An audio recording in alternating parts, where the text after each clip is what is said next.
Монгол улсын ерөнхий сайд миний дээд шатны удирдлагын надад өгсөн чиглэл за бас одоо зөвлөмжийн дагуу би хүндэтгэлтэй хандаж, хуулийн дагуу тавьж байгаа шаардлагат нь хүндэтгэлтэй хандаж, хууль ёсны хүрээнд энэ одоо хураамжтай холбоотой асуудлыг бид дотооддоо тоо баримттай нэгтэлж байна. Иргэж иргэдийн төлөөлөлтийн хурлаар оруулнаа.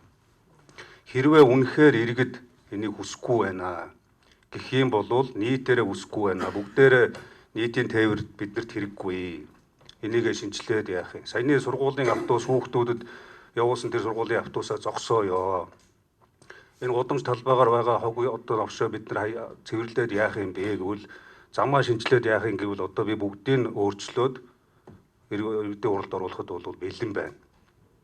Тэгэхдээ бид нар энэ дээр аль төслийг яаж цааш нь явуулж болох юм болохгүй ингээд одоо энийг би өөрчлөлөө гэх юм бол нийт зам арчлах бүх төсөл хөтөлбөрүүд хасагдана л гэсэн үг.